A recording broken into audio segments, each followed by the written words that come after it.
Pagi ini saya akan lanjutkan sharing pengajaran firman Allah yang saya sampaikan kemarin. Judulnya masih sama, ayatnya pun masih sama. Kita masuk pada bagian yang kedua, manfaat daripada pergumulan. Temanya masih tentang berkat di balik pergumulan. Berkat yang pertama kita kemarin dapat di balik pergumulan adalah kita bergantung kepada Tuhan. Atau alangkah baiknya kita baca saja dari awal kembali ayat-ayat yang kita baca kemarin, saudara. Kejadian pasal 32, kita baca bergantian ayat 24 sampai 30, saya baca 24, begitu Anda 25, 30-nya sama-sama, saudara ya. Ayat 24 saya baca begini, kata firman Allah.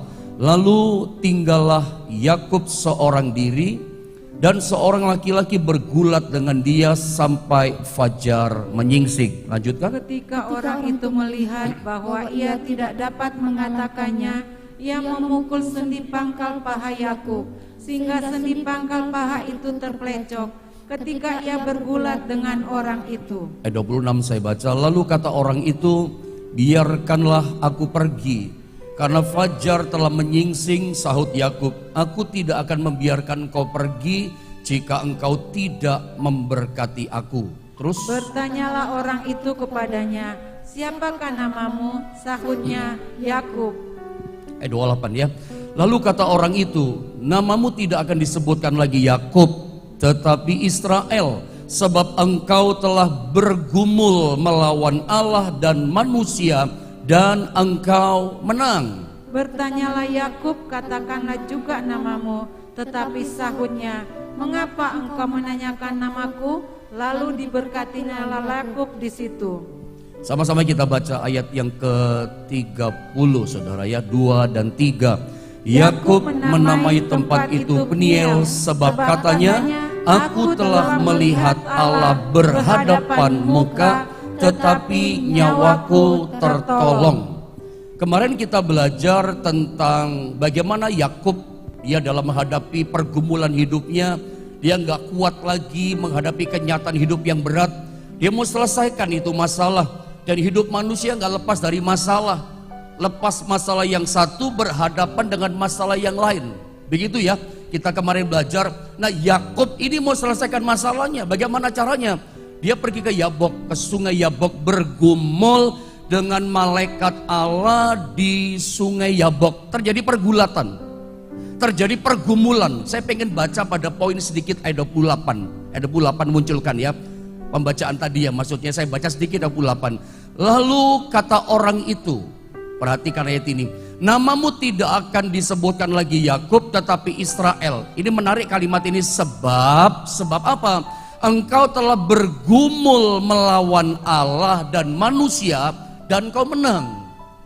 Apa yang kita dapatkan dari kisah kebenaran firman Allah tentang pergumulan atau pergulatan antara Yakub dengan malaikat Allah? Yang saya katakan kemarin, ini merupakan presentatif daripada the kingdom of God, kerajaan Allah yang datang dalam kehidupan Yakub. Kebenaran sorga, kebenaran Allah yang datang dalam kehidupan Yakub. Terjadi pergulatan, terjadi pergumulan, seperti melawan. Ini memang betul-betul gulat, perlawanan antara Yakub dengan Allah di sini. Makanya ada kata Yabok. Kemarin kita belajar, nanti pun saya ulang sedikit. Yabok itu artinya adalah emptying, ya, kosong. Disitulah kemenangan daripada Yakub. Disitulah titik balik, titik krusial di mana kehidupan Yakub diubahkan oleh Tuhan dari seorang penipu pecundang menjadi seorang yang berkarakter baik, menjadi pejuangnya Allah, menjadi pangerannya Allah, dikasih nama Israel, artinya adalah Prince of God, pangeran Allah, putranya Allah. Terjadi perubahan, dan titik perubahan terjadinya di sungai Yabok. Terjadi pergulatan, perlawanan. Ini gulat betul-betul ya, antara Allah dengan yang namanya Yakub. Perlawanan. Kebenaran Allah itu seringkali kalau datang sama kita, itu kan seperti melawan kan kita. Selama kita melawan, kita nggak pernah menang. Ya, selama kita melawan, hidup kita nggak pernah berubah. Ketika Tuhan berkata kebenaran, saya kasih contoh. Ketika firman Allah, firman dari sorga dari Tuhan datang kepada kita, lu mesti mengampuni. Mengampuni itu harus. Kalau kamu tidak mengampuni, Bapamu di sorga tidak akan mengampuni kesalahan dosamu. Mengampuni. Seringkali kita berkata apa? Saya nggak salah kok. Yang salah kan dia. Yang menyakiti hati saya dia kok. Saya nggak mau mengampuni. Seringkali ketika kebenaran datang kepada kita, kita melawan. Kebenaran Allah datang, itu seringkali kita melawan, saudara ya. Selama kita terus melawan dengan daging kita, daging ini suka melawan kebenaran. Disuruh memaafkan, nggak mau. Setia, nggak mau taat, berat saudara ya. Seringkali melawan. Selama kebenaran firman, kebenaran Tuhan yang datang kepada kita, kita melawan, sampai kapanpun nggak pernah kita menang. Sampai kapanpun hidup kita nggak pernah berubah. Sampai kapanpun kita tidak pernah mengalami perkara besar dalam hidup kita. Setiap kebenaran firman datang, kita bergulat dengan diri kita. Kita melawan, berperang dengan keinginan kita. Sampai kapan? Ya sampai saat kita berdamai. Sampai kebenaran itu jadi kawan dalam hidup kita. Disitulah hidup kita berubah. Saya berdoa pagi ini dari bagian awal Anda bisa menangkap. Ini masih saya lanjutkan sedikit dari apa yang saya sampaikan kemarin. Perubahan Yakub itu terjadi sampai kebenaran Tuhan itu datang kepada dia jadi kawan, bukan lagi lawan. Kalau Anda terus lawan kebenaran Allah, nggak pernah berubah.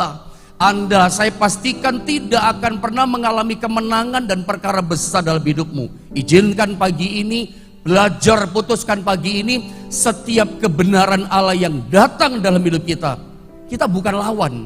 Tapi apa? Kita bisa ikuti itu kebenaran, jadi kawan. Ya, kita sertai, kita ikuti itu kata firman Allah. Di situ perubahan terjadi. Dan disitulah Yakub diubahkan. Nah, saya langsung saja ya.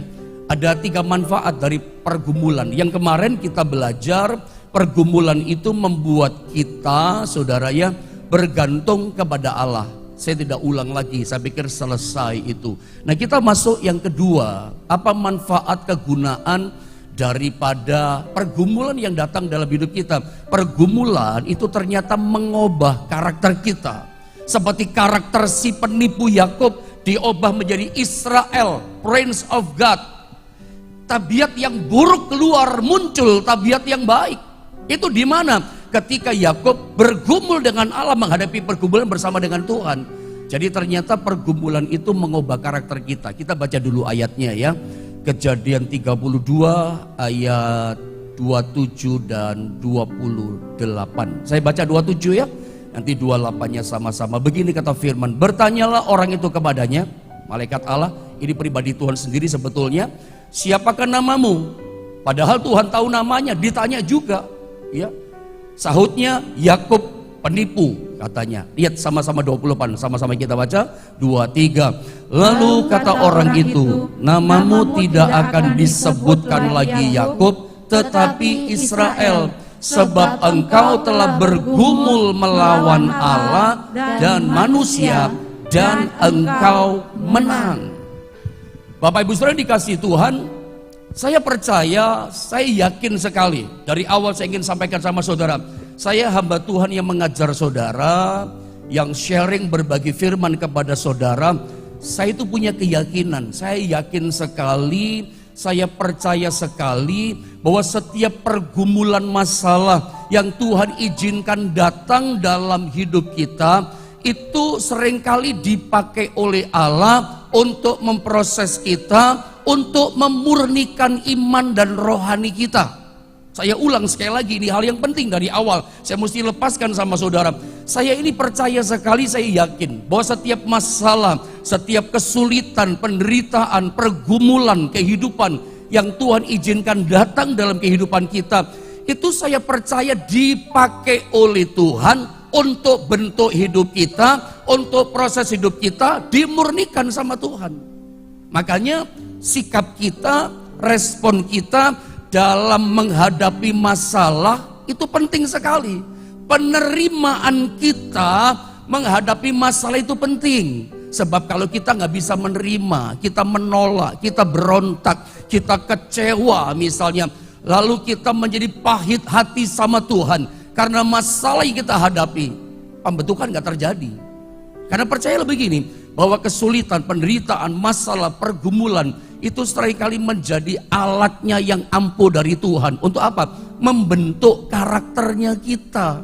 Kita dimurnikannya di situ. Lewat apa? Lewat pergumulan.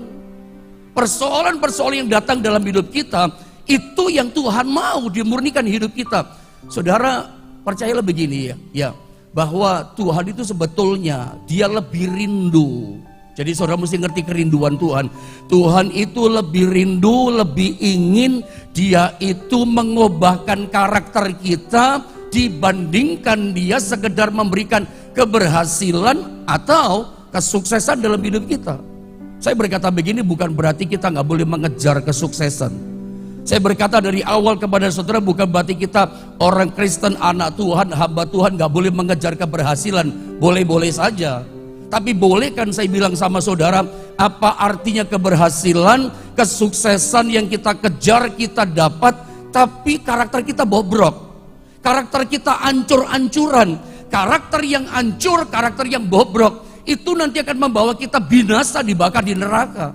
Bukan tidak boleh mengejar kesuksesan, tapi saya ingatkan, yang Tuhan perintahkan kepada kita untuk kita kejar adalah, ingat ya, keserupaan dengan Kristus. Itu yang kita kejar. Sebab keberhasilan di dunia ini, kesuksesan yang ada, ingat ya, itu bersifat sementara. Sedangkan keserupaan seperti Kristus, karakter seperti Yesus, itu bersifat kekal abadi. Makanya yang Tuhan perintahkan, yang harus kita kejar, yang ini, keserupaan seperti Kristus. Kita sama-sama tahu, dari awal Tuhan pilih kita, tujuannya adalah itu. Coba kita baca ayat ini, ayat yang gak asing buat kita. Sebelum saya terangkan tentang kata Yakub berubah menjadi Israel. Lihat Roma pasal 8 ayat yang ke-29. Saya ingin kita sama-sama baca ayat ini, walaupun saya tahu ada sering dan hafal membaca ayat ini. Roma 8 ayat 29, 2 dan 3. Sebab semua orang yang dipilihnya dari semula, mereka juga ditentukannya dari semula untuk menjadi serupa dengan gambaran anaknya, supaya ia, anaknya itu, menjadi yang sulung di antara banyak saudara. Yang menarik, kalimat yang berkata kita ditentukannya dari semula untuk, perhatikan kalimat ini, untuk menjadi serupa dengan gambaran anaknya. Dalam terjemahan firman Allah yang hidup lebih tegas disalin dengan kata harus. Ada kata harus menjadi seperti anaknya, harus menjadi seperti Yesus. Jadi sebetulnya keserupaan dengan Yesus, segambar dengan Yesus, karakter kita seperti Yesus itu bukan sekedar harapan dari Tuhan. Itu adalah satu keharusan bahwa orang Kristen itu harus, kata Alkitab, serupa dengan anaknya. Jadi keserupaan dengan Yesus itu bukan sekedar harapannya Tuhan loh. Anda mesti nangkep ini loh saudara. Saya ulang saudara ya, bahwa keserupaan dengan Yesus itu bukan sekedar harapannya Tuhan. Tuhan katakan apa? Itu keharusan buat kita. Bahwa karakter kita itu harus seperti Kristus. Dan kita belajar dari kisah yang namanya Yakub. Bagaimana dia berubah karakternya. Saya tulis di sini begini saudara ya. Pergumulan Yakub dengan Tuhan, dia bergulat dengan malaikat Allah, itu menghasilkan sesuatu yang ilahi. Kan Tuhan tanya, siapa namamu? Yakub. Yakub artinya adalah jelas penipu. Kan memang Yakub itu penipu, mengatasi masalahnya, ingin mendapat keinginannya dengan cara menipu, kelicikannya. Dia merasa diri hebat, merasa diri kuat. Yakub ini orang merasa dirinya kuat. Kesombongan dirinya masih ada, mengandalkan ini loh, tukang tipunya dia ini. Lalu kemudian singkat kata, dari pergulatan itu, dari pergumulan di sungai Yabok itu terjadi sesuatu yang ilahi. Dari Yakub, namamu bukan lagi Yakub tetapi Israel, Prince of God. Lu pangeran Allah. Terjemahan lain ada berkata, kamu ini adalah pejuangnya Allah. Nah, saya mau katakan begini, perubahan yang terjadi itu karena Yakub berani mengosongkan diri. Ingat, Yabok itu artinya adalah empty, mengosongkan diri. Dia ini orang yang merasa dirinya kuat. Saya tulis di bawah ini hal yang penting, perhatikan kalimat di bawah yang tulisan hitam itu. Seringkali yang menjadi penghalang ya, pembentukan Tuhan dalam hidup kita itu adalah kekerasan hati kita dan kesombongan kita. Yakub ini nggak berubah-berubah lama. Kenapa? hatinya keras, bahkan memang merasa diri kuat, merasa diri sombong. Itu Yakub kan, dia pikir bisa mengatasi. Yakub ini loh, untuk dia dapatkan berkat hak kesulungan, dia mesti tipu ayahnya, dia mesti tipu kakaknya. Tahukah Anda, orang model kayak begini itu bentuk manifestasi daripada kesombongan. Saudara, orang merasa apa ya? Merasa bisa mendapatkan semuanya dengan caranya dia. Saya mau ulang ya. Orang selalu ingin mendapatkan yang dia inginkan, pakai kekuatannya, pakai caranya dia, pakai cara nggak jujur, pakai cara bohong, menipu. Saya katakan sekali lagi, itu bentuk realita manifestasi daripada yang namanya kesombongan. Yang namanya kesombongan itu lebar dan luas loh saudara. Dan saya katakan begini, kesombongan, kalau saya boleh bilang dengan cepat sama saudara, ringkes begitu ya, itu sebetulnya penyakit dasar dari setiap manusia. Jadi yang namanya manusia itu pasti sombong, itu maksud saya. Saya berharap bisa menemukan di kata-kata saya bisa ditangkap dengan baik, bahwa kesombongan itu ternyata sebenarnya adalah penyakit dasar dari setiap orang, setiap manusia. Jadi yang namanya manusia, saya mau katakan pasti sombong dia. Dan kesombongan itu menyamar dalam berbagai bentuk dan rasa. Manifestasinya macam-macam bentuk, saudara ya. Itu namanya kesombongan. Rasanya pun beda-beda kesombongan. Macam-macam loh kesombongan. Kalau Anda hari ini berkata begini, tapi saya bukan orang yang sombong loh Pak. Kalau Anda berkata begini, tapi saya bukan begitu loh Pak orangnya. Saya bukan orang yang sombong. Nah, itu barusan Anda sedang sombong itu. Ketika orang berkata saya nggak sombong, kamu sedang sombong gitu. Karena saya mau katakan sekali lagi, kesombongan itu penyakit dasarnya manusia. Semua manusia itu pasti sombong. Seringkali kita tahu, Anda sering dengar ya, orang berkata begini, saya itu nyampe sini tadi, ini cuma contoh ya. Sering Anda dengarkan, seringkali nggak mau kalah. Kayak Yakub itu nggak mau kalah. Pokoknya mau dapat berkat hak kesulungan. Dia si bungsu nggak mau kalah. Aku juga mesti dapat berkat kesulungan. Saingan sama kakaknya. Itu manifestasi daripada kesombongan. Semua manusia itu sombong loh kalau nggak terkendali. Model kayak Yakub. Ada pernah dengar nggak? Orang berkata begini, saya tadi nyampe ke sini, mobil saya diserempet loh sama motor. Tuh lihat, ada baret sedikit. Sebelahnya ngomong, kamu masih diserempet sama motor. Mobil saya ditabrak jeger sama motor. Tuh lihat penyok. Saudara, ditabrak saja, diserempet saja sombong. Bahkan ada orang sakit pun sombong ya. Ada orang berkata begini, saya ini batuk pilek sudah 5 hari loh, gak sembuh-sembuh. Sebelahnya jawab begini, kamu 5 hari batuk pilek, saya udah 10 hari. Anda bayangin ya, sakit batuk pilek saja sombong, saling menyombongkan. Tapi itulah yang terjadi. Apa yang saya buka, saya paparkan sama saudara, itulah kenyataan yang ada di sekitar kita. Bahwa yang namanya kesombongan itu penyakit dasarnya manusia. Manusia itu pasti sombong gitu. Bahkan sampai apa? Menyombongkan diri, penyakit pun disombongkan. Nah, mari kita belajar dalam firman Allah. Saya tunjukkan beberapa hal, saudara ya. Bukti-bukti kepada saudara, seperti apa sih orang sombong.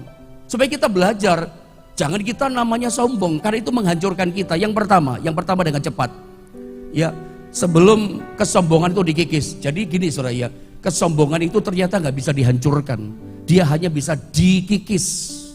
Makanya saya tulis begini, sebelum kesombongan itu dikikis, maka keberhasilan itu hanya akan mencelakakan. Kenapa saya katakan kepada saudara bahwa kesombongan itu sebelum dikikis, kalau dia sukses, dia berhasil, keberhasilannya itu akan mencelakakan dia. Makanya seringkali kita merasa begini ya, Tuhan itu kok pelit sih memberkati kita. Kadang dalam tanda kutip memang kayaknya begitu. Kita merasa begitu dan kayaknya kenyataannya begitu. Tuhan itu kayaknya pelit, sepertinya pelit memberkati kita. Tuhan itu sepertinya pelit mengangkat, memulihkan hidup kita. Kok gak langsung aja gitu ya. Rasanya kok pelit memulihkan kita. Sebab kalau Tuhan itu saudara langsung memulihkan kita, dibikin sukses, jangan-jangan begini, begitu nanti sukses di atas kita jadi sombong. Begitu kita menjadi sombong, itu namanya kehancuran buat kita. Karena kesombongan awal kehancuran. Orang sombong itu tinggal tunggu jadwal, cepat lambat pasti hancur. Jadwalnya pasti tiba kok pasti hancur. Kesombongan gak bisa dihancurkan, tapi harus dikikis. Saya suka bilang sama saudara, lebih mudah menghandle pergumulan hidup, kegagalan, Paling kalau orang gagal paling minder dan malu. Lebih sulit menghandle namanya keberhasilan, kesuksesan loh saudara. Karena orang seringkali sukses, berhasil, apa yang terjadi? Sombong. Tapi tetap saya mau katakan, bukan hanya orang sukses loh yang sombong. Makanya kadang-kadang suka salah orang berkata begini. Suka kita denger ya, itu loh Pak, gara-gara dia kaya, sukses luar biasa, sombongnya minta ampun. Salah loh menurut saya. Karena ada banyak orang juga yang susah, yang miskin, sombongnya juga minta ampun. Bukan cuma yang kaya, ini penyakit dasar kok kesombongan. Ada orang berkata, gara-gara dia pintar sarjana S1 dari luar negeri Pak, sombongnya minta ampun. Loh, di sekitar kita banyak orang yang bodohnya luar biasa juga sombongnya minta ampun. Lebih sombong dari orang yang pintar kok. Maksudnya apa? Sombong itu penyakitnya orang. Manusia itu pasti sombong kok. Makanya kadang-kadang lihat saudara ya, lebih mudah menghandle yang namanya kegagalan daripada keberhasilan. Daging kita nggak kuat hadapi keberhasilan. Begitu sukses, sombong di atas. Tapi itu awal kehancuran. Makanya Tuhan tuh sengaja kadang-kadang dia pelit, kasih keberhasilan, kesuksesan, memberkati, memulihkan, mengangkat hidup kita. Tujuannya apa? Dia mau kikis kesombongan kita dulu. Sombongnya kita dihancurin pelan-pelan dulu lewat kikisan tadi. Makanya kelihatannya nggak langsung, nggak cepat-cepat. Ini bahasa saya. Tuhan itu seringkali tidak cepat-cepat memulihkan kita. Dia tidak cepat-cepat memberkati kita. Kenapa Anda tahu? Karena dia mau kikis dulu kesombongan kita. Nanti begitu kita berhasil, dipulihkan, diberkati. Kita tahu diri semua karena Tuhan. Ingat, penyakit dasar manusia apa? Sombong. Yang kedua, saya buktikan, saya tulis begini. Kesombongan tidak akan pernah membuat kita dipermuliakan. Ini serius. Tetapi hanya akan membuat kita dipermalukan. Jadi, kalau Anda lihat orang-orang di sekitar saudara, mau tetangga, mau teman, mau keluargamu, kalau sekarang kamu lihat hidupnya dipermalukan, itu pasti sombong dia dulunya. Semua kesombongan pasti berakhir dipermalukan. Saya tadi sempat bilang gini, kalau orang berkata, tapi saya sombong gak dipermalukan, tunggu jadwalnya. Pasti kamu dipermalukan nanti. Karena semua kesombongan akhirnya pasti dipermalukan. Ini firman yang katakan, nanti saya tunjukkan. Yang ketiga, saya tunjukkan bukti-bukti dulu. Mengingat daya hancurnya kesombongan. Maka kesombongan itu bukan hanya harus dihindari, tetapi harus ditakuti. Ini serius. Kalau kita tahu daya hancurnya kesombongan, membuat kita dipermalukan. Kesombongan itu akhirnya hanya menghancurkan kita dan mencelakakan kita. Nah, kalau kita ngerti daya hancurnya, daya ledaknya, bencana yang ditimbulkan oleh kesombongan, maka saya pikir gini, kesombongan bukan cuma harus kita hindari, ini harus kita takuti. Takut dalam arti ini, jangan sampai aku sombong.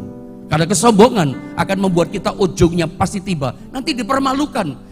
Anda nggak diceritakan yang baik, nanti dipermalukan sama orang karena kesombonganmu. Yang terakhir, saya katakan begini, kesombongan itu adalah aktivitas hati, sumbernya di hati. Dan bukan hanya sebatas aktivitas mulut. Ingat Lucifer, itu kesombongannya dari hati. Aku mau naik ke tahtanya Tuhan, mengatasi bintang-bintangnya Allah. Aku hendak menyamai yang maha tinggi, itu di hati. Dan ujungnya hancur kok. Kalau kita tahu saudara ya, dampak yang besar daripada kesombongan, itu kayaknya bukan kita sekedar menghindari. Kita mesti takut waktu kita sombong. Makanya kita mesti mengendalikan diri, belajar dari firman Allah. Nah, saya mau bawa saudara pada apa yang dikatakan Alkitab tentang yang namanya kesombongan. Lihat kisah tentang Petrus.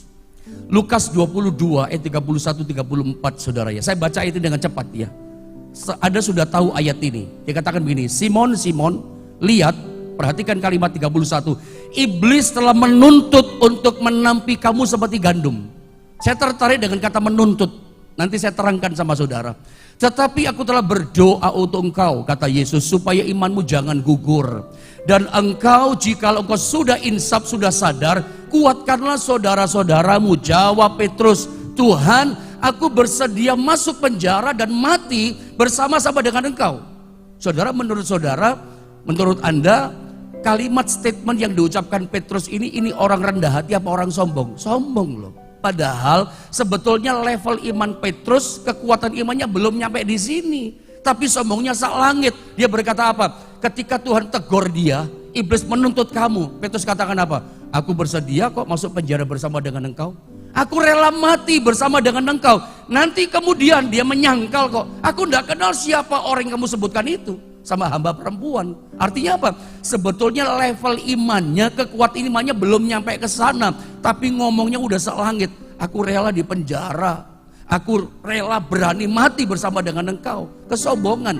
Tetapi Yesus berkata, mari sama-sama kita baca kata aku berkata kepadamu. 2 dan 3. Aku berkata kepadamu, Petrus, hari ini ayam tidak akan berkokok sebelum engkau 3 kali menyangkal bahwa engkau mengenal aku. Saudara, perhatikan ya. Perhatikan dalam kalimat ini. Yesus ngomong sama Petrus. Yesus, Simon, Simon, lihat. Jadi Yesus melihat. Iblis telah menuntut untuk menampi kamu seperti gandum. Yesus melihat iblis menampi, menuntut Petrus. Ada kata menuntut. Saudara, jadi sebetulnya kesombongan, kalau kita jadi sombong karena digoda, dipanas-panasi sama setan, itu undangan setan sebetulnya untuk apa? Untuk supaya kita hancur hidup kita. Ingat, kesombongan itu awal kehancuran. Ada tuntutan di situ. Jadi saya mau ulang sekali lagi, setiap kali kita tergoda untuk sombong, itu sebetulnya satu surat undangan, invitation dari setan untuk apa? Untuk hancurkan kita. Kesombongan itu undangan setan loh, hati-hati saudara ya. Untuk apa? Menjadikan kita lawannya Tuhan. Ada ayat yang berkata 1 Petrus pasal 5 ayat yang kelima. Itu menjadikan kita itu musuhnya Tuhan. Perhatikan ya. 1 Petrus 5 ayat 5. Kita baca ayat ini sama-sama. 2 dan 3. Allah menentang orang yang congkak, tetapi mengasihani orang yang rendah hati. Terjemah lain berkata, Allah melawan orang yang congkak. Jadi bagaimanakah caranya iblis itu menjadikan kita menjadi musuhnya, lawannya Allah? Ya kita digoda, dipanas-panasi, kita dibombong-bombong supaya jadi sombong. Dan ingat saudara ya, penyakit dasar manusia itu dasarnya sombong. Begitu dipanas sedikit sama setan jadi sombong. Tapi saya ingatkan barusan, kesombongan itu undangan setan untuk hancurkan kita. Gampang. Setan mau hancurkan kita gampang. Dibikin kita jadi sombong. Lupa diri kita. Bahwa semua karena Tuhan, bukan karena kekuatan kita. Sebab begitu kita sombong, catat baik-baik, kita sedang memposisikan diri kita menjadi lawannya Tuhan. Lah, kalau kita menjadi lawannya Tuhan, siapa yang bisa menang melawan dia? Gak ada kekuatan bisa menang lawan Tuhan. Jadi Anda tahu ya, kapan setan itu menjadikan kita lawannya Tuhan? Ketika kita menjadi sombong. Ya, ketika kita menjadi sombong. Saya tulis di ayat ini, mungkin terlalu kecil ya karena panjang ayat. Coba Anda lihat Markus pasal yang ke-16, 14 saudara ya. Di dalam kisah ayat ini, mungkin gak usah dibaca ya. Anda udah tahu cerita ini. Petrus yang tadi berkata, aku rela di penjara bersama dengan engkau. Bahkan aku itu siap mati, rela mati bersama dengan engkau. Yesus katakan, aku lihat iblis menuntut kamu loh. Ya. Dan ternyata memang betul-betul kesombongan. Karena begitu menghadapi budak, dia 3 kali berkata, aku tidak kenal. Yesus sudah katakan, ingatkan, nanti kamu sebelum ayam berkokok, kamu sudah menyangkal aku 3 kali. Dan terbukti, itu cuman kesombongan, cuman omong yang besar. Dan itu mempermalukan Petrus loh. Karena begitu menyangkal 3 kali, dia sadar, dia nangis. Kalau Anda, saya tanya, posisimu sebagai Petrus, malu nggak kembali ketemu sama teman-teman murid yang lain? Malu loh, malu. Karena Petrus salah satu murid yang menyangkal Yesus, sumpah-sumpah mengutuki, aku ndak kenal siapa orang yang kamu sebut-sebut itu. Dia ngomong sama budak perempuan loh, kelewatan nggak? Mempermalukan dirinya. Semua kesombongan itu ujungnya adalah mempermalukan. Jadi ini catatan yang penting buat kita pagi ini. Karakter sombong itu bahaya. Bahaya. Model kayak Yakub seperti itu, bahaya. Makanya kalau kita lihat, saya ulang, semua orang yang dipermalukan hidupnya hari ini, bukan ditinggikan tapi direndahkan, dipermalukan, itu pasti orang yang sombong. Makanya kesombongan bukan sekedar dihindari, kita mesti takuti. Itu hancurkan kita, bikin malu kita. Petrus dibikin malu karena kesombongannya. Ujungnya malu saudara, bukan lagi mulia tapi dipermalukan kita. Karena kesombongan kita. Yakub itu gara-gara menipunya, gak puas, pengen dapat yang lebih dari kakaknya. Malu sebetulnya dia. Cuman lari terus, lari sana lari sini. Tetapi menarik saudara ya. Dalam Injil Yohanes ada catat saja. Dalam Yohanes pasal 21 dalam kisah ini ayat 15 sampai 17 ada catat, baca di rumah. Yesus tanya 3 kali sama Petrus dengan pertanyaan yang sama. Bagaimana pertanyaannya? Petrus, apakah engkau mengasihi aku? Tanya 3 kali. Sebagai bentuk ya tegurannya Yesus sama Petrus. Karena kita ingat Petrus ini menyangkal Yesus 3 kali kan. Aku tidak kenal siapa orang itu. Yesus tanya 3 kali. Hei Petrus, apakah engkau mengasihi aku? Mungkin saya baca bagian ayat yang ke-17. Saya baca ya, saya mau tanya sama saudara. Kata Yesus kepadanya untuk ketiga kalinya. Simon anak Yohanes, apakah engkau mengasihi aku? Perhatikan kalimat ini. Maka sedih hati Petrus karena Yesus berkata untuk ketiga kalinya. Lihat jawabannya Petrus, perhatikan kata-katanya. Apakah engkau mengasihi aku? Dan ia berkata kepadanya. Apa kata Petrus? Tuhan, engkau tahu. Tuhan, engkau tahu segala sesuatu. Perhatikan, engkau tahu bahwa aku mengasihi engkau. Kata Yesus kepadanya, gembalakanlah domba-dombaku. Lihat, menurut saudara, pernyataan statementnya Petrus yang mengatakan, Tuhan, engkau yang tahu segala sesuatu. Engkau tahu bahwa aku mengasihi engkau. Engkau tahu segala sesuatu. Ini muncul statement dari hati yang sudah insaf, hati yang sudah diubahkan karakternya atau belum? Menurut saya sudah. Tuhan, engkau yang tahu segala sesuatu di hatiku. Kalau tadi ditanya, nanti semua tergoncang. Semua boleh tergoncang, aku enggak. Semua boleh meninggalkan, aku enggak. Aku rela di penjara. Aku rela mati bersama dengan kau. Tinggi ngomongnya. Ini sekarang beda loh. Kenapa dia udah berubah sikapnya, karakternya berubah. Udah dikikis kesombongannya, udah dipermalukan dia, udah ancur-ancuran. Dia mau ketemu sama murid yang lain, udah malu dia. Kenapa? Semua tahu dia udah menyangkal sumpah-sumpah kok.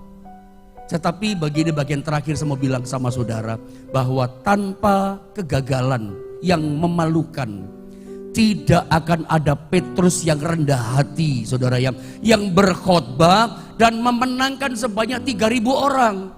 Petrus itu akhirnya Tuhan pakai dengan luar biasa, sekali khotbah 3.000 diselamatkan. Petrus itu orang yang gagal tadinya, tapi karena karakternya diubahkan, Tuhan percayakan dia perkara yang besar. Tapi dimulai dengan emptying, mengosongkan dirinya. Ada perubahan ilahi. Selama kita merasa diri kita sombong, merasa diri kita bisa dan kuat, nggak ada perkara besar. Kapan Petrus mengalami perkara yang besar? Setelah terjadi perubahan karakter. Sombongnya yang buruk dia buang, termasuk Yakub. Pergulatan ilahi dengan Tuhan di situ. Itu membuat dia dimampukan mengeluarkan temperamen, mengeluarkan sifat tabiat karakter yang buruk, muncul tabiat yang baik, karakter yang baik, karakter Kristus. Itu terjadi pada yang namanya Petrus. Sampai dia lewat, bayangannya karena orang sakit sembuh loh. Orang yang gagal berkali-kali, kemudian yang alami keberhasilan. Sama dengan Yakub, karena pergulatan yang merubah karakter ilahi dalam kehidupan Yakub. Begitu dia keluar dari Yabok setelah mengosongkan dirinya, perubahan karakter ilahi. Nanti dia ketemu sama Esau. Esau mau bunuh dia, nggak jadi. Tuhan ubahkan hatinya, dipeluk Yakub, keluarganya dipulihkan. Kebenciannya hilang Esau sama Yakub, ganti cinta. Coba, masalah selesai. Kalau dipikir-pikir dendamnya sampai mati, sulit mengalami jalan keluar. Yang sulit bagi kita itu nggak sulit bagi Tuhan. Dimulai di mana? Hati kita mesti berubah, karakter kita mesti berubah. Makanya yang Tuhan perintahkan untuk kita kejar apa? Keserupaan dengan Kristus. Ingat saudara, yang membuat kita nggak bisa serupa dengan Kristus, halangannya cuma satu, kekuatan diri kita dan kesombongan kita. Ini membuat kita nggak rela, nggak mau dibentuk sama Tuhan. Dan ternyata pembentukan yang baik menjadi alat ampuh yang Tuhan adalah namanya pergumulan. Kesulitan masalah yang datang kepada kita hari-hari di masa pandemi itu bisa jadi menjadi alat yang ampuh untuk apa? Merubah karakter kita. Berarti kalau kita hadapi masalah, Tuhan izinkan datang apa? Tuhan ingin gini, karaktermu mesti berubah, kesombonganmu mesti berubah. Jadi kita tahu hari ini yang Tuhan mau, yang kita mesti hindari adalah apa ini? Karakter, kekuatan dan kesombongan kita. Kalau mau menang alami perkara besar, belajar seperti Petrus, belajar seperti Yakub. Mari kita sama-sama berdoa, saudara.